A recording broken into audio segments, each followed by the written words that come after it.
السلام عليكم ورحمة الله وبركاته. بسم الله الرحمن الرحيم. الحمد لله رب العالمين. اللهم صل وسلم وبارك على سيدنا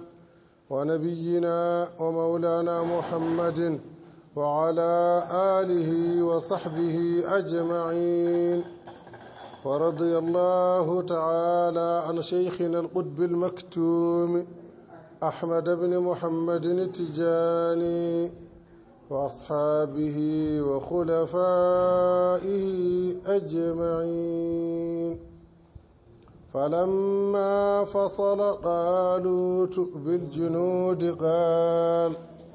قال إن الله مبتليكم بنهر فمن شرب منه فليس مني ومن لم يطعمه فإنه مني إلا من اغترف غرفة بيده فشربوا منه إلا قليلا منهم. فلما جاوزه هو والذين آمنوا معه قالوا لا طاقة لنا اليوم بجالوت وجنوده. قال الذين يظنون أنهم ملاقو الله كم من فئة قليلة غلبت فئة كثيرة بإذن الله والله مع الصابرين. ولما برزوا لجالوت وجنوده قالوا ربنا أفرغ علينا صبرا وثبت أقدامنا وانصرنا على القوم الكافرين. فهزموهم بإذن الله وقتل داود جالوت وآتاه الله الملك والحكمة وعلمه مما يشاء. ولولا دفاع الله الناس بعضهم ببعض لفسدت الأرض ولكن الله ذو فضل على العالمين. bandiraɓe am musidɓe am julɓe eɗen yaago Allah moƴƴo o yo kisal makko duumingal won e men. yo Allah waɗan en jam, yo Allah waɗa en e fedde nelaaɗo Allah sallallahu alayhi wa sallam. yo Allah waɗa en almuɓe ceerno men seydina cheikh ahmed ibne mouhammadin tijani radiyallahu tabaraka wa taala anhu. aljuma ɓennuɗo o eɗen ɗaccuno nabiyullahi daoud mo kirndol men yaadi e kirndol mum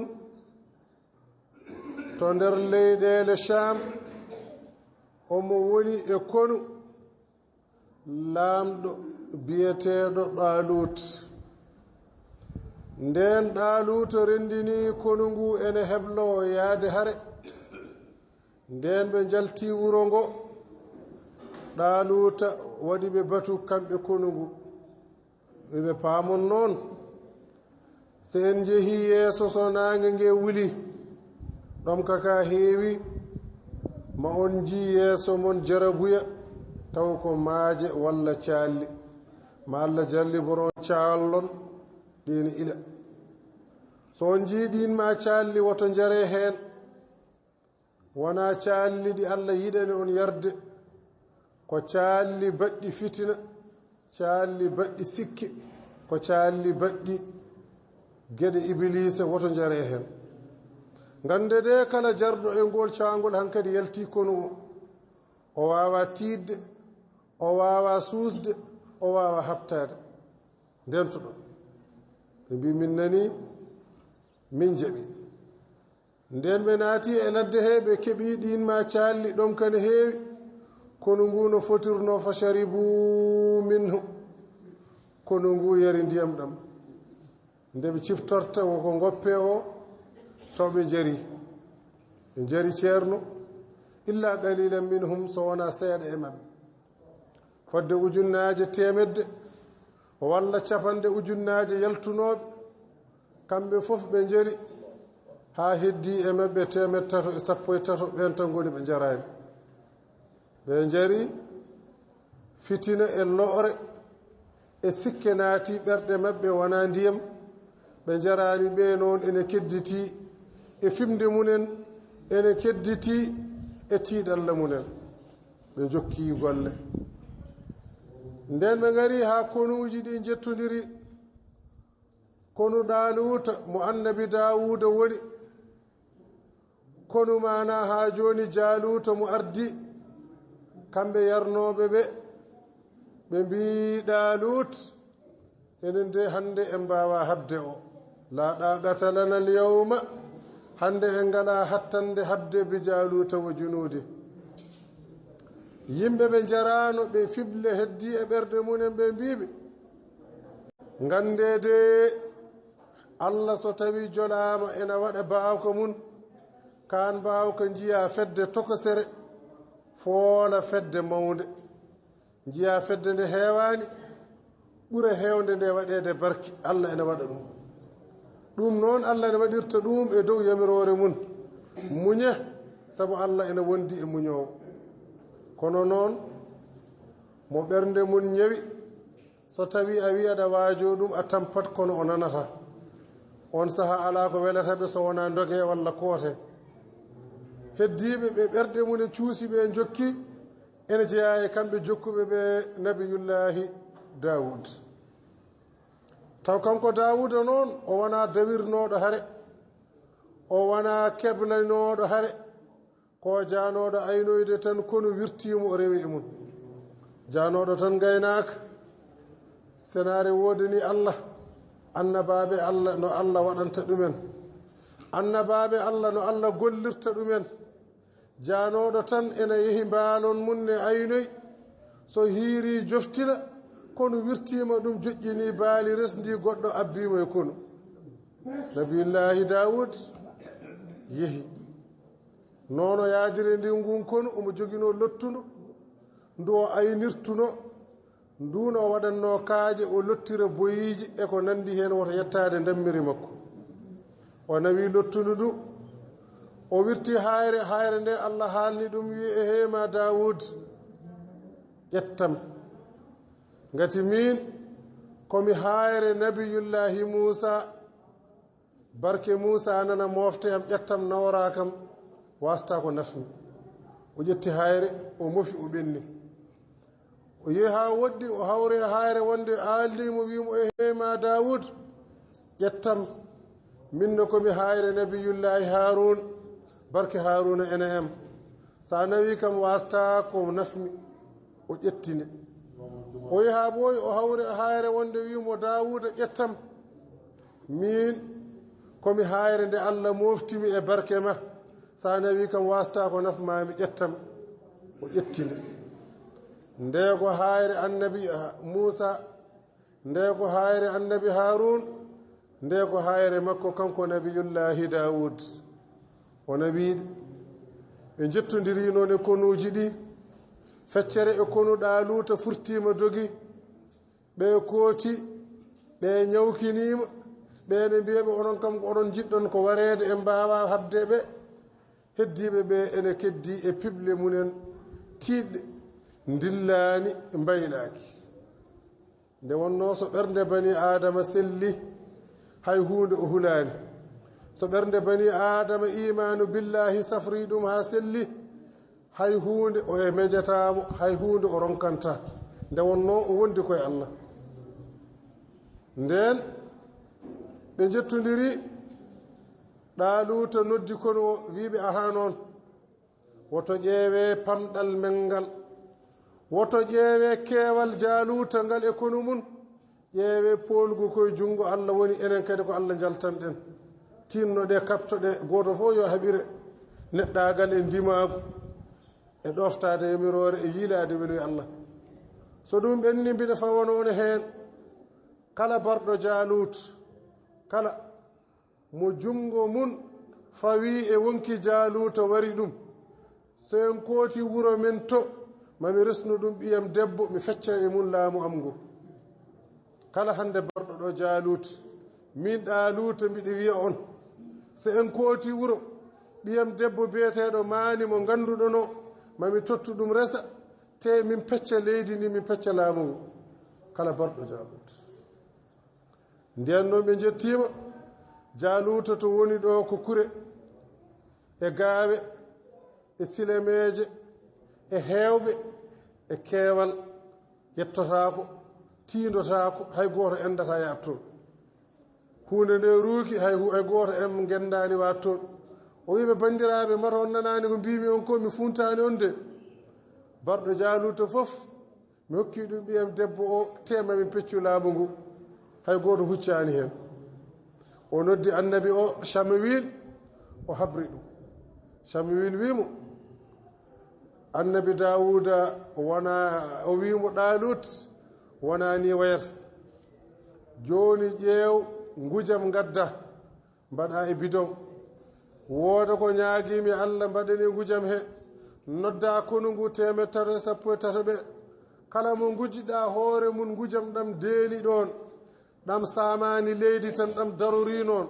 haa joomum rumtima yehi ngujam ɗam saamaani anndu ko on warata Jaalut sa yi on e konu ma ko on warata mo sa yiyaani on e konu ma barowo mo ala ɗo kono nodda jaamareeɓe ɓurnooɓe hooleede jaamareeɓe ɓurnooɓe suusde noddire gooto gooto toɓɓitaaɗo ndiyam pop toɓɓitaaɗo nebam fof nebam faye leydi yawana aan goɗɗo nodde toɓɓite nebam faye leydi ɓe mbiya yawana aan ɓe ngoori noon haa kono gasi ɓe mbi ngadde Daawudan mbi o kam ko gaynaako tan wonno o alaa ko jogiti o alaa jogitaari Ɗaaluti kono ngaddemo tan nden ɓe ngaddiimo ngujam ɗam fawa e hoore makko debbi Ɗaaluta wiimo ya o yehi haw wirni gite o wiimo arto arti ngujam ɗam dillaani waylaaki o wiimo aan wonno jiileteeɗo aan Allah waɗi e junngo mum wonki o Jaaluta kuɗaaɗo ko mbinomi ko noon mami waɗani ɗum so a warimo jooni noon ƴeew e jiɗɗa e jogoremeeje min dokkuma haala haydara silemeeje ene ɗo paakaaje ene ɗo gaawe ene ɗo wakaare ene ɗo fof no jiɗirɗa pop min kebluma aan kam tiindo e Jaaluta tan o wiimo nabiyullahi Ismail o wiimo laamɗo Ɗaalut min jogoram jaltirnoomi galle ɗam jogoram ummorinoomi to ngaynaaka to lottundam ndu e kaaƴam nde ɗen joni kam jogoram mi yaafiimo onon kam kolle kam mo tan to heedi so jiimo tan mbiya kam mo mona ɗum tan jimmi mballon kam wa amma jogoram mbiɗa jogiti ɓe mbi woto jogitaari ma woni o yaltini lottundu ndu e hayre nde e kaaƴe ɗe tati ɓe mbimo yo Allah wallu hara nde noon fuɗɗodiri ɓe ene caama ɓe ene mbare ɓe ene caama ɓe ene mbare nabiyullahi Daawuda ene sorsorta e nder konu he omo wiya to Jaaluta heedi ɓe kollimo Jaaluta taw hakkude makko e Jaaluta ɗo tiinani ɗum ɗo fadde ujunere gorko ene lombi ɗon caggal Jaaluta ujunere gorko ene heedi ɗum toon ñaamo Jaaluta ujunere gorko ene heedi ɗum toon nano Jaaluta ujunere gorko ene heedi ɗumen toon kono noon Jaaluta noon nana ɓorni comci mum jamɗe ene waɗi mekeñeede jamɗe ene waɗi kaski jamdi o tiindani ɗum nden omo tiindanoomo omo wadda e Jaaluta ngarmi ngara o ɓadiima Jaaluta o hocci kaaƴe ɗe tati o waɗi e lottude heen o hocci hayre arwaniire o wi bisimillahi rabbi Ibrahim mi waɗiri nde ɗo hayre e inde Allah jeyɗo Ibrahima o yaltini ɗiɗiɓiire o wi bisimillahi rabbi Ishaq mi waɗiri ɗo inde Allah jeyɗo Ishaq o yaltini tataɓiire nde o wi bisimillahi rabbi Yaqub mi waɗiri ɗo inde Allah jeyɗo Yaqub o waɗiɗi e lottude he kanƴe kaaƴe tati ɗe fof ɗe ndendi ɗe gonti hayre wootere ɗon e ɗon o yirli lottudu fadde ko Allah haaji o ɗacciti hayre nde bisimillah hayre nde ene saro ene fala ene fiya ene liɓa ko henno hakkunde makko e Jaaluta ko kala ko lombino ɗon hayre nde liɓi ɗum ɓe ko hendu mayre liɓi ɗum ɓe ko doore mayre liɓi ɗum ɓe ko sirru mayre liɓi ɗum haa nde yetti Jaaluta ɗo dariɗo nde fiimo e hoore nde nde wanno kaski jamdi nde heli kaski o nde fusi mana hoore nde fusi hoore nde nde ɓenni nde waro e ujunere gorko caggal mum nabiyullahi Dawud o dirani Jaalut hakkunde makko e mum fittima haa laaɓi o jaggi ɗum o hamƴiri noon hoore nde o suuti ɗum haw addi yeeso laamɗo Ɗaalut e annabi Chemawil ɓe mbimo ko an woni mo Allah rokki hannde ngal ɗo geɗal an woni mo Allah rokki ngal ɗo teddungal fa hasamuhum nden noon ɓe ujunere waɗama to ujunere fiyama ga ujunere yani to heddiɓe ɓe kuli dokki mana ha joni bowa ngal ɗaldi ɗum annabi Ɗaaluta e kono mum ɓe ñamli mana ha joni ngesa boy ɓe dogi ɓe jewni bowa ngal taw waraɓe keewi ene jeeya e waraɓe hen lamɗo biyeteɗo Jaaluta bonɗo o heddiɓe naati e ladde Jaaluta yetti annabi mana ha joni Ɗaaluta wi o jokkita o jokkita imo joni noon aadi sii ballal Allah are jungo ma laamam ngu en pecci ɗo to gonɗen hooti ala sen kooti wuro ɓiyam debbo on emi resnima jomiraɗi wa qatala Dawudu Jaalut annabi Dawuda wari Jaalut wa atahu llahu lmulka Allah no rokkimo laamu wal hikma e annabagal senare wodani Allah baɗowo ko haaji sagande haaji senare wodani Allah baylowo geɗe watta ɗon ko nuuyi senare wodani Allah mo fooletake mo geɗe mum kaytata senare wodani Allah mo hoddiri mum siyata e kala saha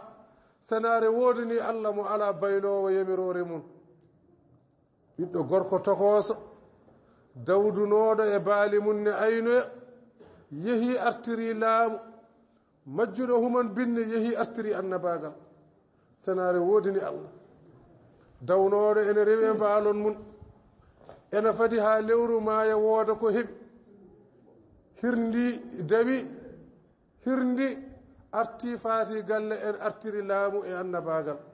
senare wodani Allah baɗowo kala ko haaji sagande haaji ni woni nabiyullahi Dawuda Allah waɗi wargo Jaaluta e jungo makko Ɗaaluta ɓe pecci laamu ngu ɓe kooti hen bange kanko laami heddinde nde laami ɗumen ko Ɗaaluta woni annabi o ko Samawil kankone ko annabi tokos o heddi e Samawil leelani annabi Samawil rutti e Allah kanko ko annabi o lomti ɗum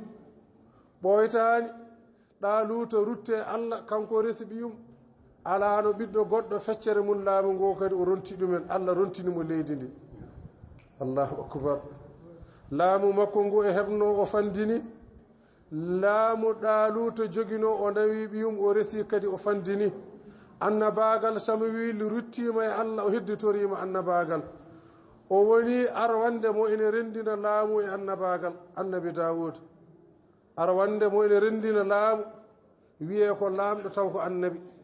wiye ko annabi taw ko laamɗo o woni arwande mon heɓa ɗum Allah rokkimo ɗum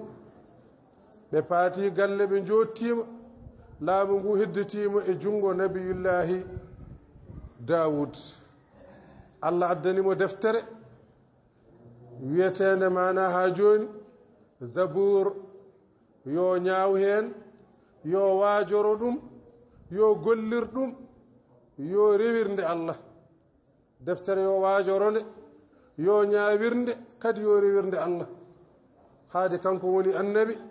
e on ɗon saha ɓaadi kadi kanko woni laamɗo e on ɗon saha